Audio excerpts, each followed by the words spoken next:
Dubai में हुए 5,450 करोड़ के एमओयू। पर्यटन, शिक्षा, इंफ्रा, रियल एस्टेट से जुड़े निवेशकों के साथ हुए करार।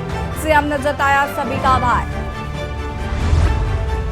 पूर्व सीएम हरीश रावत ने कही बड़ी बात, प्रदेश में जल्द किए जाए जाति आधारित जनगणना। भाजपा पर लगाए गंभीर आरोप। हर मंदिर में महिला सम्मेलन का आयोजन करेगी बीजेपी। नारी शक्ति वंदन अधिनियम पारित होने के उपलक्ष्य में आयोजन। पीएम मोदी का जताया जाएगा आभार। 4 धाम में बना नया रिकॉर्ड। 5 लाख के पार पहुंची यात्रियों की संख्या। सबसे ज्यादा बाबा के धाम पहुंचे यात्री। 4 धाम में बना नया रिकॉर्ड। पहाड़ में ठंड का दौर शुरू। बद्रीनाथ, गंगोत्री और यमुनोत्री की ऊंची चोटियों पर हिमपात। गंगोत्री धाम सहित हर्षिल घाटी में बिजली आपूर्ति ठप रही। उत्तराखंड परिवहन निगम के सामने मुसीबत। निगम के करीब 400 बसों को दिल्ली में नहीं मिलेगा प्रवेश। दिल्ली सरकार ने जारी की एडवाइजरी। आप देख रहे हैं के न्यूज, खबरों का सारथी। नमस्कार, खबर उत्तराखंड में आप सभी का स्वागत है। मैं हूं आपके साथ Yeshi Shukla. Uttarakhand global investor summit 2023 हेतु दुबई में आयोजित रोड शो में उत्तराखंड के मुख्यमंत्री पुष्कर सिंह धामी ने मंगलवार को विभिन्न उद्योग समूहों के प्रतिनिधियों के साथ बैठक की। मुख्यमंत्री की उपस्थिति में दुबई में अभी तक विभिन्न उद्योग समूहों के साथ 5,450 करोड़ के इन्वेस्टमेंट एमओयू साइन किए जा चुके हैं, जबकि कई अन्य उद्योग समूहों के साथ बैठक जारी। मुख्यमंत्री पुष्कर सिंह धामी ने सभी उद्योग घरानों को आगामी 8 एवं 9 दिसंबर माह में देहरादून में आयोजित होने वाले समिट हेतु निमंत्रण की भी दिया है। इस दौरान मुख्यमंत्री धामी के साथ कैबिनेट मंत्री डॉक्टर धन सिंह रावत मौजूद रहे।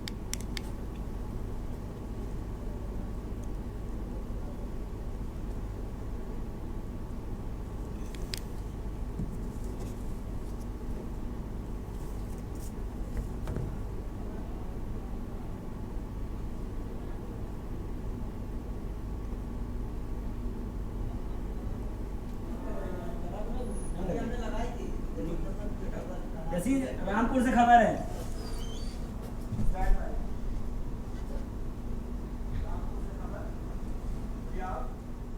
और इसी बीच आपको रामपुर से खबर बता देते हैं। रामपुर से खबर, सपा नेता आजम खां परिवार दोषी करार। एमपी एमएलए कोर्ट ने दोषी करार किया।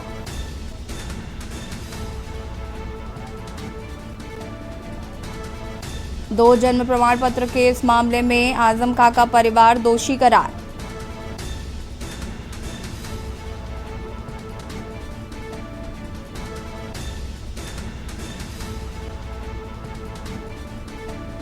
एमपी एमएलए कोर्ट ने दोषी करार किया। 2 जन्म प्रमाण पत्र केस में दोषी करार। बीजेपी नेता आकाश सक्सेना ने दर्ज कराया था केस।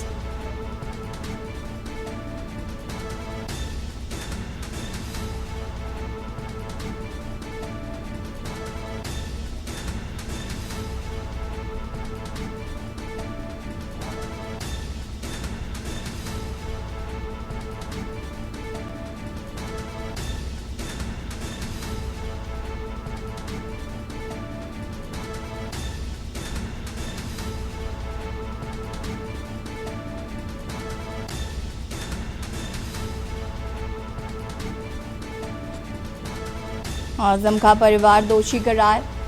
2 जन्म प्रमाण पत्र केस में दोषी करार हुए।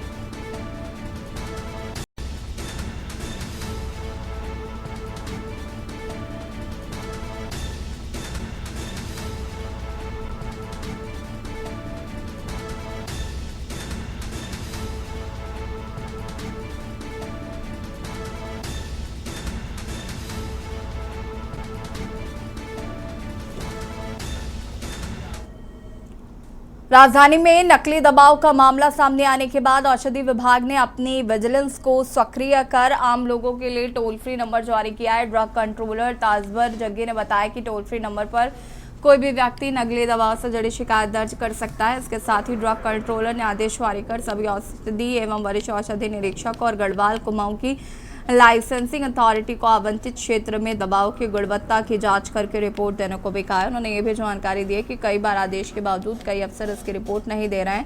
उन्होंने बताया कि आगे से इसी गंभीर लापरवाही मानकर कड़ी कार्रवाई की जाएगी।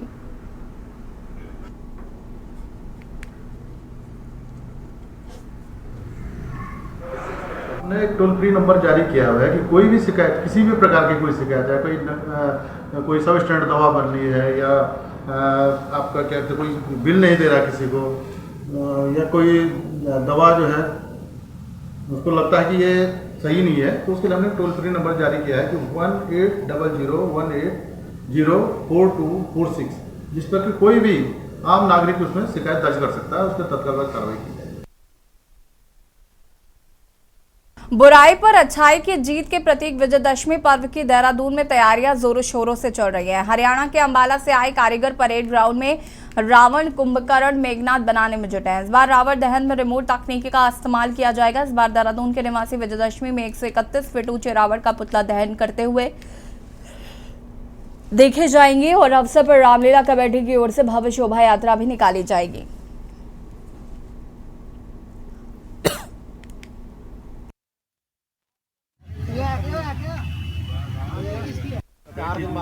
तैयारियां चल रही हैं। जो हमारी बैराकेटिंग वगैरह है, प्रशासन शासन से हमारी रेगुलर मीटिंग चल रही है और बैराकेटिंग आप 2 दिन बाद देखेंगे, बैराकेटिंग वगैरह शुरू हो जाएगी। चारों तरफ से पूरे बैराकेट से कवर हो जाएगा और जो हमारे वीआईपी गेस्ट होंगे उनके लिए 3000 चेयर लग रही हैं एक जगह, 300 चेयर एक जगह अलग से लग रही हैं, मंच है अलग से, और पूरा जाली वाली बैराकेट से है कि कोई जिससे कोई टाप ना सके। और मैं पब्लिक से भी अपील करूँगा कि आप दशहरे का आनंद लें, कोई भगदड़ ऐसी ना मचाएं जो कोई घटना घटे, और बहुत ही आनंद लेगा, पूरा देश भी आनंद लेगा दशहरे का। मगर इस बार देहरादून में बहुत उत्साह है और बहुत बढ़िया प्रोग्राम हम लोग करने जा रहे हैं। बाकी ऊपर वाली कृपा बनी रहे तो बहुत ही बढ़िया प्रोग्राम, कोरोना के बाद से इस बार का बहुत भव्य प्रोग्राम आपको दिखेगा। ये हरिद्वार में आपदा से प्रभावित कुछ क्षेत्रों में नुकसान का धामी सरकार दोबारा सर्वे कराएगी और कृषि एवं कल्याण मंत्री कड़े जोशी ने इसके निर्देश दिए। उन्होंने कहा कि विभागीय अधिकारी राजस्व विभाग के अधिकारियों के साथ संयुक्त रूप से ऐसे विस्तारों का सर्वेक्षण करेंगे। आपको बता दें कि हरिद्वार से आए किसानों के प्रतिनिधि मंडल के साथ विधानसभा स्थित अपने कार्यालय में बातचीत के दौरान मंत्री गणेश जोशी ने इसके निर्देश दिए हैं। और किसानों की शिकायत है कि कुछ क्षेत्रों में आपदा से प्रभावित क्षेत्रों का सही से आकलन नहीं किया गया है। भारतीय किसान संगठन के प्रदेश अध्यक्ष संजय चौधरी के नेतृत्व में आए किसानों ने मंत्री को 5 सूत्रीय ज्ञापन दिया। उन्होंने कहा कि हरिद्वार को आपदा से सबसे ज्यादा नुकसान झेलना पड़ रहा है।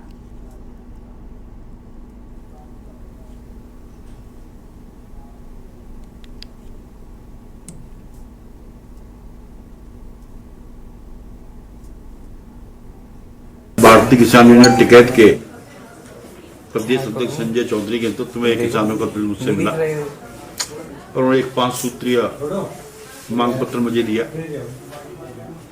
उनका ये कहना था कि जो हरिद्वार में, क्योंकि सबसे ज्यादा नुकसान इस आपदा में हरिद्वार के किसानों का हुआ है, उनका ये कहना था कि उसका सर्वे ठीक नहीं हुआ है, पटवारी द्वारा गलत रिपोर्ट दी गई है। हमने जिला मजिस्ट्रेट से नीच से दूरबात से बात की है और शीघ्र ही हमारे विभाग का अधिकारी और वहाँ के रेवेन्यू के अधिकारी साथ में जाएंगे और जहाँ जहाँ पर इनकी शिकायतें होंगी उनको दोबारा सर्वे किया जाएगा। खबर नैनीताल से, जहां उत्तराखंड हाईकोर्ट ने नैनीताल के आधार बालियानावालों में हो रहे भूस्खलन पर दायर एक याचिका पर सुनवाई हुई। सुनवाई के दौरान राज्य सरकार की तरफ से कोर्ट को अवगत कराया गया है कि बलिया नाले भूस्खलन क्षेत्र का कार्य 3 वर्षों से पूरा कर लिया जाएगा। सुनवाई के दौरान कोर्ट ने टेंडर पर लगी रोक हटाते हुए शीघ्र कार्य पूरा करने के निर्देश दिए। साथ ही हर माह रिपोर्ट पेश करने को कहा है। कोर्ट ने पूर्व में गठित हाई पावर कमेटी के द्वारा सुझाए गए उपायों पर रिपोर्ट पेश करने का भी निर्देश जारी किया है।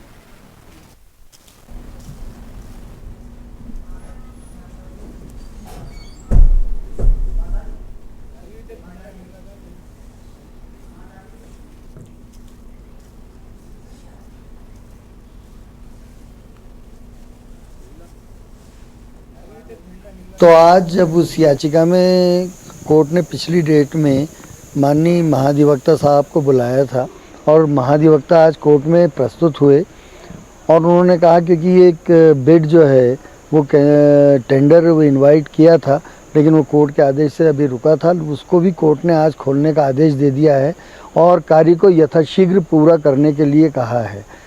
साथ में ही एडवोकेट जनरल ने ये एश्योर किया है कोर्ट को कि ये 3 वर्ष में बलिया नाले को पूरी तरह से पूर्ण कर लिया जाएगा। बलिया नाले के लिए कोर्ट ने ये भी कहा है कि आप हर महीने कितना कार्य हुआ है उसकी रिपोर्ट कोर्ट में दाखिल करेंगे और तभी इसके समस्या का समाधान हो सकता है।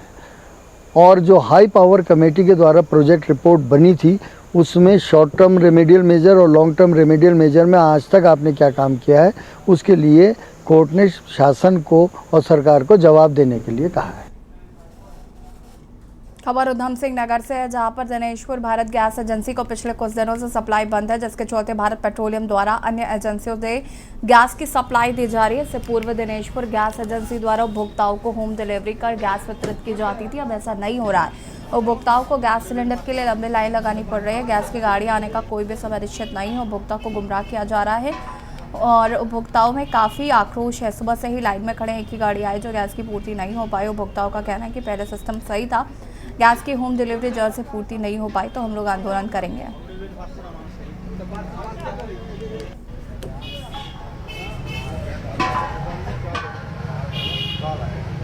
वही 8 बजे लाइन लगा है, मिल नहीं रहा है और तो अब जा रहा है, कह रहे खाली जा रहे हो। अब खाली जा रहे, क्या करें, कह रहे कल आएगा। 8 बजे बैठे हैं हम लोग, बताओ लाइन उधर लगा है, फिर दोबारा इधर आए, कह रहे अब यहाँ लगा है लाइन। अच्छा, इनका जगह का कोई निश्चित नहीं है? नहीं, कोई निश्चित नहीं लग रहा है। खबर बागेश्वर से है, जहां पर कपकोट तहसील के अंतर्गत चावा जिला पंचायत क्षेत्र की सड़कों में लंबे समय से डामरीकरण न होने से ग्रामीण सड़कें मोटरयान को लेकर चलने लायक नहीं बची। प्रशासन बागेश्वर को चेताने के लिए विचला दानपुर में 1 दर्जन से अधिक वाहन चालकों ने शामा के क्षेत्रीय नेता भूपेन कोरंगा के नेतृत्व में जिलाधिकारी बागेश्वर नम्रता पाल को ज्ञापन दिया। कपकोट के शामा क्षेत्र के बारे में बताते हुए भूपेंद्र कोरंगा का कहना है कि शामा जिला पंचायत की सभी सड़कें जीर्ण शीर्ण हालत में है। ग्रामीण स्तर पर पीडब्ल्यूडी विभाग की कार्यशैली सवालों में है। वाहन चालक और यात्रा कर रहे यात्रियों को सड़कों पर पत्थर बिछाकर जैसे तैसे यात्रा करनी पड़ती है। शामा जिला पंचायत जो कि दूरस्थ की जिला पंचायत है, वहाँ पर जितनी भी रोडें हैं उनकी जो स्थिति है बिल्कुल जीर्ण शीर्ण है। बरसात के वक्त में जैसे मुख्य सड़क की अगर मैं बात करूँ तो शामा से लीती और लगभग ये 6-7 गाँवों को जोड़ने वाली सड़क है जो गोगिना कीमू तक पहुँचती है। तो वहाँ की स्थिति ऐसी है कि बरसात के वक्त में क्योंकि पीएमजीएसवाई के अंदर वो रोड है, तो पीएमजीएसवाई में बरसात के वक्त में जो है टेंडर होता है, लेकिन जिसका वो टेंडर था उस व्यक्ति ने न वहाँ पर कोई मशीन छोड़ी और जब भी वहाँ पर रोड ब्लॉक होती थी तो खुद ये ड्राइवर भाई मेरे साथ में अभी आए हैं, तो इन लोगों ने और जो सवारियाँ उन्होंने जो है रोड को साफ कराया। तो हमारा ये मांग है कि अब बरसात तो बीत चुका है, बरसात हो चुका है, ख़त्म हो चुकी है, बावजूद उसके उस रोड को क्यों नहीं सही किया जा रहा है। और अभी सड़कों के लिए पैसा भी अलॉट हुआ है, क्योंकि बरसात तक डामरीकरण नहीं हो पाता है। अभी डामरीकरण के लिए सीजन है तो अभी फास्ट स्पीड से फुल फ्लैज उसमें डामरीकरण हो रहा है। आप देख रहे हैं कि बीआरओ की रोड का भी जो ग्रिफ वाले कर रहे हैं वो भी डामरीकरण कर रहे हैं। जगह जगह पीडब्ल्यूडी की रोड का भी जो गड्ढा मुक्त का है और डामरीकरण का है वो चल रहा है। जहाँ तक ग्रामीण जो सड़क लेके आए थे गोगिना वाली, वो वाकई सड़क की हालत बहुत ख़राब है, मैंने खुद भी निरीक्षण किया है। वो पीएमजीएसवाई के मेंटेनेंस पीरियड में है, तो उनको निर्देशित किया गया था लास्ट टाइम भी कि बरसात के बाद तुरंत उस रोड को ठीक कर दे, नहीं तो ठेकेदार की जो जिम्मेदारी होगी वो तय होगी और उसकी जो राशि भी है और सिक्योरिटी वो हम जब्त करेंगे। तो उत्तराखंड हाईकोर्ट ने सड़कों वन विभाग व राजस्व की भूमि पर हुए अतिक्रमण को लेकर स्वतः संज्ञान किए जाने वाले जनहित याचिका पर सुनवाई करते हुए कोर्ट जिलाधिकारी की अध्यक्षता में जिलेवार कोऑर्डिनेशन कमेटी बनाने को कहा, जैसे सभी विभागों के प्रतिनिधि प्रतिभा बैठक कर फैसला लेंगे ताकि यह चिन्हित हो सके कि किस विभाग की कितनी भूमि में अतिक्रमण किया गया है। साथ ही कोर्ट ने कहा है कि जब 1898 के नोटिफिकेशन में बेनाम भूमि को वन भूमि घोषित किया गया था तो उसे 2011 में उत्तराखंड सरकार ने वापस लेने के नोटिफिकेशन को जब कोर्ट ने खारिज कर दिया तो बेनाम भूमि को क्यों नहीं सरकारी भूमि माना जा रहा है। कोर्ट ने कोऑर्डिनेशन कमेटी की रिपोर्ट के आधार पर अतिक्रमण हटाना सुनिश्चित करने को कहा है। इस मामले में जो शपथ पत्र दायर किए गए थे विभिन्न अधिकारियों द्वारा, तो न्याय मित्र के तौर पे मेरे द्वारा उनके संबंध में एक रिपोर्ट कोर्ट में प्रस्तुत की गई थी उनके आधार पे, जिसमें मुख्यतः जो बिंदु सामने आए थे वो कोर्ट के संज्ञान में लाए गए। उसके बाद कोर्ट ने आज ये डायरेक्ट किया है, क्योंकि बहुत जगह स्थिति स्पष्ट नहीं है कि कौन सी भूमि किस विभाग की है, तो अतिक्रमण हटाने से पूर्व एक कोऑर्डिनेशन कमेटी जिलावार बनाने का कोर्ट ने आदेश दिए, जो कि जिलाधिकारी की अध्यक्षता में होगी और जिसमें फॉरेस्ट, इरिगेशन सहित सारे विभागों के जिले के प्रतिनिधि होंगे, जो कि कोऑर्डिनेशन कमेटी में प्रतिभाग करेंगे और हर माह उसकी बैठक होगी, ताकि कौन सी लैंड किस विभाग की है पहले ये चिन्हित किया जा सके। राजभवन में एआई और रोबोटिक्स पर एक कार्यशाला का आयोजन किया गया। राज्यपाल लेफ्टिनेंट जनरल सैनिक गुरमीत सिंह ने बतौर मुख्य अतिथि इस कार्यशाला में शिरकत की। इस अवसर पर राज्यपाल ने राजभवन इन्वेंट्री मैनेजमेंट सिस्टम का भी शुभारंभ किया है। यूटीआई द्वारा तैयार किए गए इन्वेंट्री मैनेजमेंट सिस्टम राजभवन में अवस्थित चीज़ों के लिए QR कोड तैयार किया गया। QR कोड को स्कैन करने पर उस सामान या इन्वेंट्री की पूरी जानकारी आ जाएगी। वहीं राज्यपाल ने एक राजभवन के लिए AI आधारित स्मार्ट ऑटोमेशन सिस्टम का भी शुभारंभ किया है।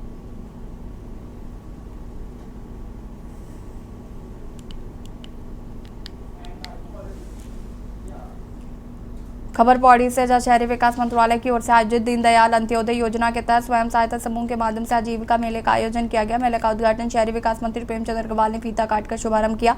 मेले में पहुंचने से पहले शहरी विकास मंत्री का पौड़ी नगर पालिका प्रशासन ने स्वागत किया है। वहीं इस दौरान मंत्री ने बस अड्डे के निर्माण कार्य का भी निरीक्षण किया। इसके बाद बहुउद्देशीय भवन का शिलान्यास किया।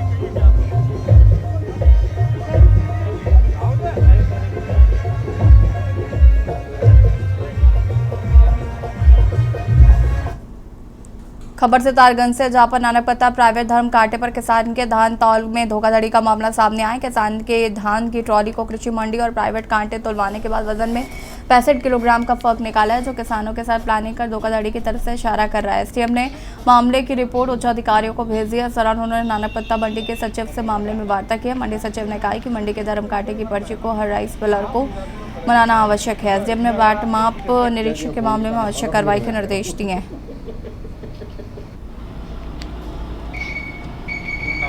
कांटों की शिकायत थी, इसमें हमने जो है वो मंडी में भी गाड़ी को जो है वो वेट कराया और उसके बाद प्राइवेट जो हमारे कांटे उन पर भी कराया। तो कुछ अंतर मिल रहा है, जैसे कि एक ड्रम कांटे पे लगभग 70 किलो का अंतर है एक ट्रॉली पे, और एक दूसरे ड्रम कांटे पे लगभग 55 kg का अंतर है। तो हमने नापतोल विभाग से अधिकारियों को भी बुलाया है, वो लोग इसकी प्रॉपर जाँच करेंगे और जाँच करके जो भी नियमानुसार कार्रवाई होगी उसको अमल में लाएंगे।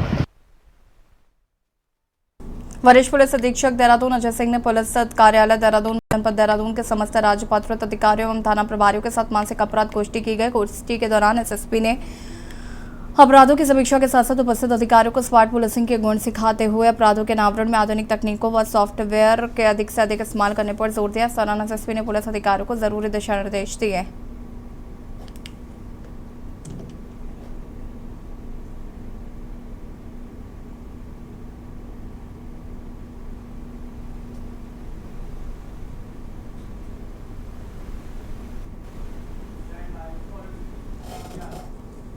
खबर देहरादून से, जहां सचिवालय में अपर मुख्य सचिव राधा रतूड़ी ने आवास, राजस्व, वित्त, नियोजन व प्रदूषण नियंत्रण बोर्ड के अधिकारियों की बैठक ली। बैठक में अपर मुख्य सचिव राधा रतूड़ी ने निर्देश दिए कि सिंगल विंडो पोर्टल पर आए निवेश संबंधी आवेदनों का निस्तारण जल्द से जल्द किया जाए। साथ ही जिला स्तर पर लंबित निवेश प्रस्तावों के संदर्भ में रिपोर्ट शासन को उपलब्ध कराई जाए। उन्होंने कहा कि निवेश को धरातल पर उतारने के लिए समस्याओं का समाधान किया जाए। निवेशकों के साथ हुए MOU पर 100% ग्राउंडिंग कमीशन मोड में काम करे।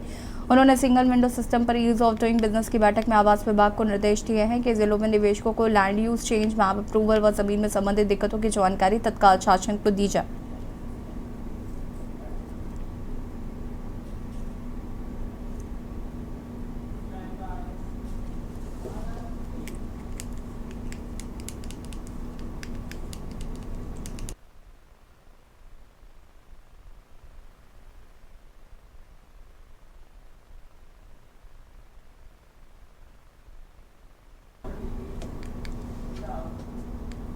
देहरादून की रेस कोर्स स्थित पुलिस लाइन में पुलिसकर्मियों का सैनिक सम्मेलन आयोजित हुआ। सम्मेलन में पूर्व सैनिक, कार्य सैनिक शामिल हुए। इस दौरान पिछले 1 महीने में बेहतर काम करने वाले 49 कार्मिकों को police man of the month award दिया गया। सम्मेलन में इस दौरान पुलिस कर्मचारियों ने कुछ समस्याएं रखी, जिन पर एसएसपी अजय सिंह ने उचित कार्रवाई का आश्वासन दिया है।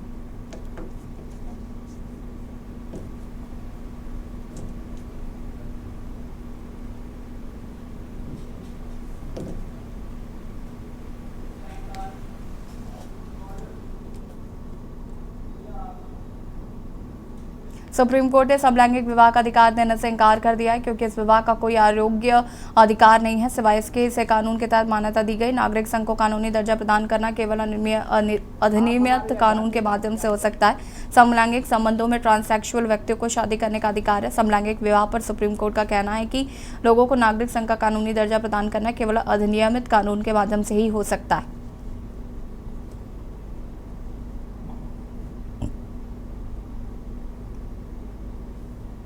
बन जाती है, फिर वो परंपरा आगे चलती रहती है। वो फिर किसी को देख के सभी यही कार्य करने लग जाएंगे। आगे हमारी जो जनरेशन वो समाप्त हो जाएगी। इसलिए इस पर जो है रोक लगनी चाहिए। हम यही कहेंगे, देखिए हमारी भाषा में इसको गाली मानते हैं। खबर पौड़ी से, जहां प्रदेश की स्वास्थ्य महानिदेशक डॉक्टर विनीता शाह ने स्वास्थ्य व्यवस्थाओं का जायजा लेने के लिए पौड़ी जिले के पसुंडा खालतवाली में अतिरिक्त प्राथमिक स्वास्थ्य केंद्र, सामुदायिक स्वास्थ्य केंद्र का निरीक्षण किया। इस दौरान उन्होंने अस्पताल के स्टाफ को निर्देश दिए कि गर्भवती महिलाओं की देखरेख में कोई लापरवाही न की जाए, उनका चेकअप समय से करते रहे। साथ ही अस्पताल में पहुंचने वाले मरीजों को बेहतर उपचार दिया जाए और इसका विशेष ध्यान रखा जाए, ताकि हल्की बीमारी पर मरीजों को मुख्यालय के चक्कर न काटने पड़े।